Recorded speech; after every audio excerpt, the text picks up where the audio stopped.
On CNN Sports tonight, these are the faces of stars staring at the cold reality of the long, hot summer beginning tomorrow, if they didn't win tonight. The Bulls and Knicks slug it out in Chicago. The Flyers face winner else in Florida. Wayne Gretzky and the Blues pointing toward the biggest playoff upset in years. The MVP in the NFL with a bold admission he has a problem. Magic Johnson waves and says bye-bye again.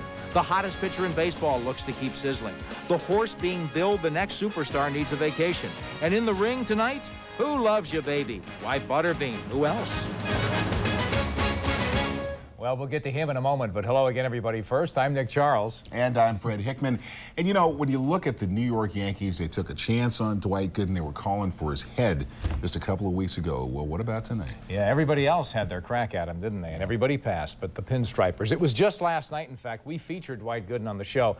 The one-time extremely talented and troubled pitcher is getting a second chance in New York and making the most of it with the Yankees lately. Tonight, he did something more for the team that took him on when he tried to burn his name into the record book against the Seattle Mariners. And here he is. He got tagged in the top of the first. Watch Alex Rodriguez. And then watch Gerald Williams take away extra bases and the double play. Nobody could score. We go to the bottom of the sixth. Well, Gooden would stay hot earlier. Here is high heat to get Ken Griffey Jr. Now it's 1-0 Yankees. Jim Larrett singles to left. Here comes Joe Girardi. And Sterling Hitchcock, the former Yankee, is gone. It's 2-0 New York. Then Gooden keeps rolling. He gets Griffey Jr. again with heat. A no-hitter through 6. Into the 9th. Crowd on its feet. Griffey Jr. grounder to first. Ex-Mariner Tino Martinez beats him to the bag. The no-hitter is still intact. Jay Buhner is next. There's 1 out in the 9th. Look at the crowd standing. And Doc gets Buhner on strikes. 1 out away from baseball immortality in the record book. And here it is. Paul Sorrento pops high, and here comes rookie shortstop Derek Jeter to squeeze it shut, and it's over. Gooden, his career considered over after a drug ban last season. No hits the Seattle Mariners. He mixed his fastball and his curve. He kept them off balance. He struck out 5, walked 6. What a night, 134 pitches, 74 of them strikes. But Dwight Gooden had it when he needed it at Yankee Stadium all night long. Night there, my legs are a little tired, but right there you just got to go as hard as you can, as strong as you can. And, you know, I never lost confidence in my ability, even though I was struggling earlier. Just a matter of having better command of my pitches and getting ahead of the hitters and just trusting your stuff. It just was the greatest moment in my career in baseball. 31-year-old Dwight Gooden coming through. Well, the first time we were all shocked. The second, we were mildly surprised. This time, as NBA legend Earvin Magic Johnson announced he's retiring, the needle on the wow-ometer scarcely budged. But with his 37th birthday just around the corner, this is the one which might really close the show. Here's Brent Weber in Los Angeles.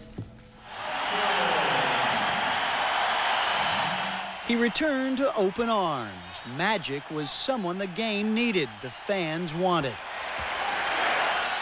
Earvin Johnson retired in 1991 after learning he was HIV positive. And after rejoining the Lakers 4.5 years later, it was like, well, magic. They were 29-11 after his return, and for a while looked every bit the team to beat out west. But underneath the surface, this wasn't the game Magic knew and loved. Cedric Ceballos went AWOL. Nick Van Exel went berserk. This wasn't what Magic came back for. Oh, man, yeah. Well, I should have stayed retired, I guess. Even more disheartening was the way Magic himself lost his cool. And in the end, the storybook season Magic had hoped for closed dismally with a first-round playoff defeat. It became clear Magic Johnson had some soul-searching to do. I would tell you that I can't come back if the situation, if our mindset is going to be the same. If we're going to be fighting each other, you know, worrying about, you know, little things like who got the points, whose name was in the paper. Mine wasn't in there, so okay, I got to go out and have 30 points. You know, different things like that. See, we were just fighting each other so much. So on Tuesday came his answer via written statement. He was satisfied with his return, although he would have liked to have gone further in the playoffs, adding, I am ready to give it up. It's time to move on. I'm going out on my terms, something I couldn't say when I aborted a comeback in 1992. He had to come back to a whole new generation, and I think that was tough for him to deal with. I don't know how well he got along with his players in terms of what he expected of them and what they expected of him. Let's remember all the good stuff, and certainly in Irvin Johnson's case, that's volumes, as opposed to a couple of sentences that just reflect the disappointment of a competitive giant. Though Harris insists he wanted Magic back, Johnson's retirement gives the Lakers more money to work with under the salary cap if they choose to pursue marquee free agents, not to mention possible residual effects from having the three-time MVP's presence on the floor. Some of the things that are left behind, good and bad, may be things that help this team to grow and develop in such a way that it might not have otherwise. His agent Lon Rosen insists this has nothing to do with Johnson's health, that Magic's been playing pickup basketball every day since the season came to an end. And though the Lakers seem convinced that this time his jersey will remain retired in the rafters until we hear the words from the Magic man's mouth himself, doubt will linger as to whether or not we really have seen the last of Irvin Johnson on an NBA court. In Inglewood, California, Brent Weber, CNN Sports.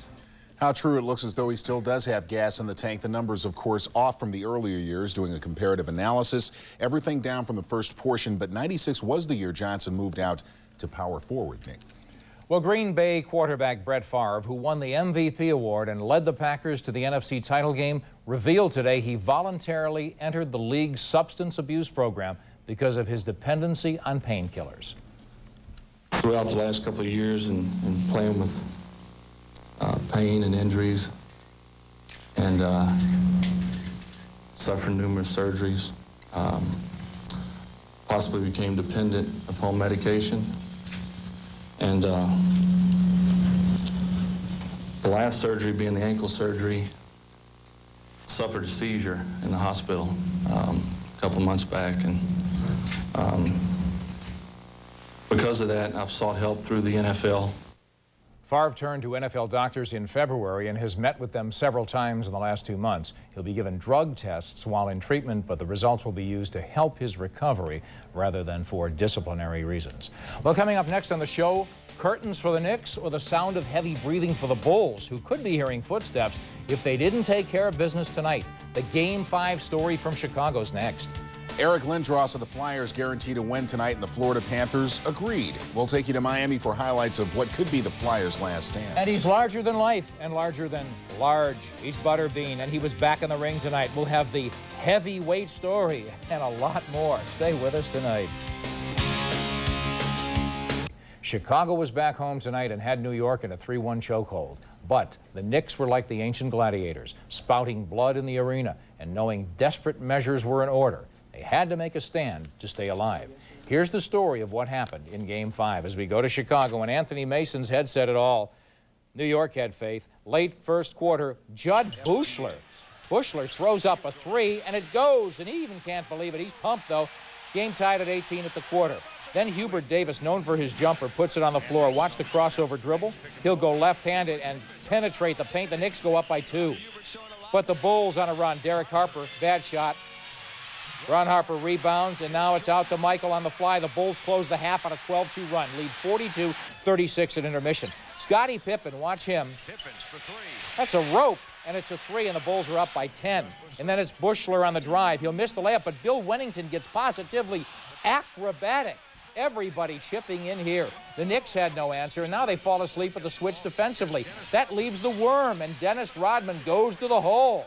The Bulls are up by 9, and Michael Jordan sticks a dagger in New York's heart, drilling the 3 and waving bye-bye to Spike Lee, who was courtside. Jordan finished with 35. The Knicks just didn't take care of the ball, didn't move much without it. Chicago knows that they were out of sync offensively, but again, they had enough to get it done.